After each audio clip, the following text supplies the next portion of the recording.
প্রত্যেক ফরজ নামাজের পর যে ব্যক্তি বিশুদ্ধ করে আয়াতুল কুরসি তেলাওয়াত করবে, মৃত্যু ছাড়া তার জান্নাতে যাওয়ার কোনো বাধা নাই। সুবহানাল্লাহ।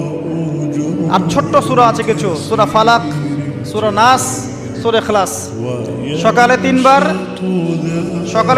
সূরা ইখলাস, তিনবার ফালাক, তিনবার নাস। বিকেল বেলা বা সন্ধ্যার পরে তিনবার সূরা ইখলাস, তিনবার ফালাক, তিনবার নাস। নবী সাল্লাল্লাহু আলাইহি ওয়াসাল্লাম বলছেন, এই ব্যক্তিকে দৃশ্য অদৃশ্যের যাবতীয় ক্ষতি থেকে বাঁচানোর দায়িত্ব আল্লাহ নিয়ে নেবেন ইনশাআল্লাহ। কোনো বিপদ আপদ বালা মুসিবত হঠাৎ করে আপনাকে আক্রমণ করবে না ইনশাআল্লাহ। প্রত্যেক ফরজ নামাজের পর যে ব্যক্তি বিশুদ্ধ করে আয়াতুল কুরসি তেলাওয়াত করবে, মৃত্যু ছাড়া তার জান্নাতে যাওয়ার কোনো বাধা নাই। সুবহানাল্লাহ। আর ছোট্ট সূরা আছে কিছু, সূরা ফালাক, সূরা নাস, সূরা ইখলাস। সকালে তিনবার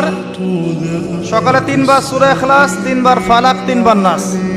বিকেল বেলা বা সন্ধ্যার পরে তিনবার সূরা ইখলাস, তিনবার ফালাক, তিনবার নাস। নবী সাল্লাল্লাহু আলাইহি ওয়াসাল্লাম বলছেন, এই ব্যক্তিকে দৃশ্য অদৃশ্যের যাবতীয় ক্ষতি থেকে বাঁচানোর দায়িত্ব আল্লাহ নিয়ে নেবেন ইনশাআল্লাহ। কোনো বিপদ আপদ বালা মুসিবত